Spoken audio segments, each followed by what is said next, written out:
The upcoming Las Vegas Grand Prix vows to deliver the opulence of Monaco with an American twist. Think grander, flashier, and more vibrant. However, as the race day approaches just a week away, there's an impending sense of crisis. Formula One is in a frenzied scramble to avert what could potentially become its most significant embarrassment in decades. The memory of the Formula One debacle in the Nevada deserts is not forgotten, particularly the ill-fated Caesars Palace Grand Prix of 1981 and 1982, famously dubbed the Caesars Palace Car Park Race. The track, a series of zigzags through the renowned casino's car park, resulted in nearly 2 hours of lackluster racing. Taking place in mid-October, the scorching heat pushed drivers to the brink of exhaustion, a scenario eerily reminiscent of this year's race in Qatar. Sparse crowds and substantial financial losses for the host hotel marked the event's failure. Interestingly, Caesars Palace plays a pivotal role in this year's race, situated adjacent to the track's extensive backstraight. While the stifling midday heat plagued the Caesars Palace Grand Prix, the impending disaster for this year's Las Vegas Grand Prix might stem from the opposite extreme. Deserts, known for scorching daytime temperatures, experience drastic nighttime drops. The current weekend weather forecast indicates a pleasant 15 degrees during the day, but a less agreeable 5 degrees at night, precisely when the race unfolds. Ross Brawn recently conceded that this temperature variation was overlooked during the track design. Brawn, discussing the race and its potential impact on teams, raised concerns about the decision to hold the event in the dead of night. Qualifying on Friday night kicks off at midnight, while the race itself starts at 10 p.m. on Saturday. The rationale behind this unconventional schedule is rooted in the essence of Las Vegas as a city that comes alive at night.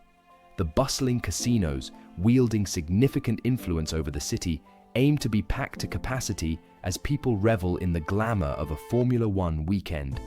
Anticipated to be the grandest Formula One celebration to date, the event might inevitably feature Martin Brundle's grid walk, interspersed with interviews with inebriated celebrities fumbling through discussions of DRS. This event has been meticulously organized to maximize profits for both Formula One and the city. It's a logical approach considering the business nature of Formula One. However, this time, the decision-making process is poised to significantly detriment the racing experience. Discussing the potential repercussions of extremely low temperatures, Ross Brawn acknowledged, "The one thing we hadn't considered initially, but the tire company has dealt with, is it gets very, very cold at night." The race is scheduled for Saturday night, and temperatures have been known to plummet to 3 or 4 degrees. Operating cars in such cold conditions poses a challenge, but tire companies have made efforts to ensure the tires can handle it. Formula One is grappling with unprecedented challenges, promising a spectacular yet uniquely demanding event. While Pirelli assured Formula One that the tires could handle the cold, doubts linger given their near loss of the F1 contract this season. Las Vegas might be the decisive factor for Pirelli's fate.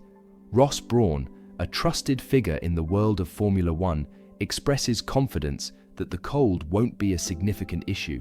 However, not all teams share his optimism. Andrew Shovlin, Mercedes trackside engineering director, points out potential difficulties if the track temperature drops to single figures, likening it to challenging winter testing conditions. The long straight past Caesars Palace, stretching 1.9 kilometers, could exacerbate the tire challenges, leading to lockups similar to those at Turn 1 in Baku. The characteristics of this corner, resembling a prolonged straight followed by a slow left-hander, might spell disaster for many drivers. The concerns extend beyond track temperatures. Caesars Palace could be at the center of an impending crisis.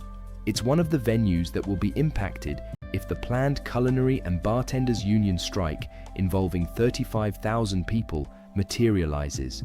This potential strike could mark the first significant walkout by hospitality workers in Las Vegas in a decade and potentially become the largest such strike in American history. The union is advocating for a raise from the current hourly rate of $26, alongside existing health insurance benefits.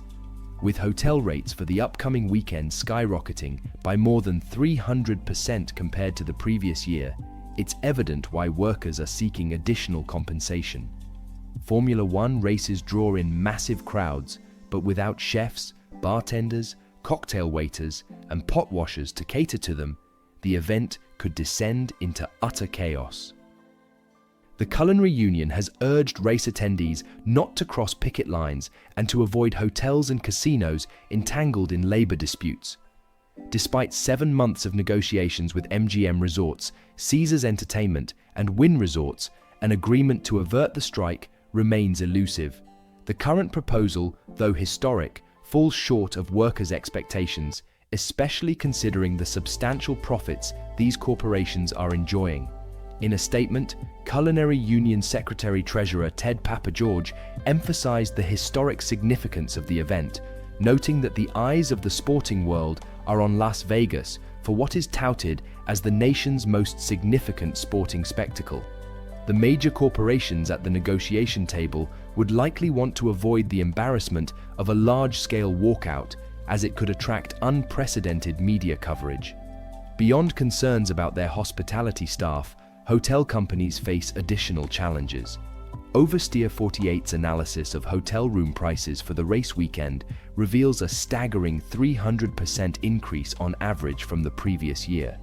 In anticipation of the Grand Prix, Las Vegas collectively sought to capitalize on the presumably affluent attendees flocking to the city for the weekend. Known for its inclination toward opulence, Vegas initially witnessed a surge in prices, triggering panic bookings from fans fearing a swift sellout. However, over the last 12 months, prices have steadily decreased.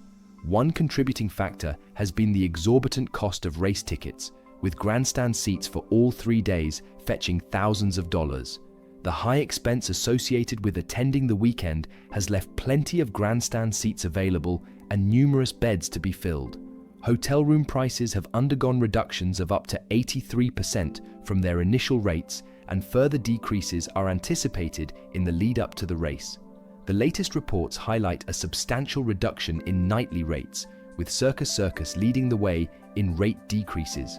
A year ago, they charged a staggering $649 per night for F1 weekends, but the current rate is a mere $111, marking less than 1/5 of the original cost. Following closely is the Rio Hotel, experiencing the most significant rate fluctuation with a 79% drop, plummeting from $566 per night to just $117. This pricing upheaval has left fans irate, prompting a surge in refund requests and subsequent rebookings.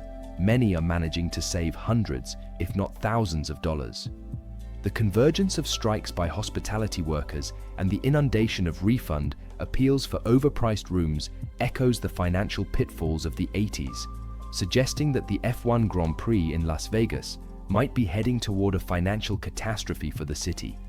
Already facing fan discontent with street circuits and teams grappling with concerns over track temperatures, the race appears to be teetering on the brink of failure. The potential fallout of this race not meeting expectations poses a considerable embarrassment for both the sport and the city. The inception of the Las Vegas Grand Prix, driven by Formula One's unabashed pursuit of profit, may now be on the verge of repercussions. Do you anticipate this race becoming an unmitigated disaster? Or, despite the myriad challenges, do you believe it can still achieve success? Share your predictions in the comments below. For more F1 news and analysis, be sure to subscribe. Until next time, drive safe and farewell for now.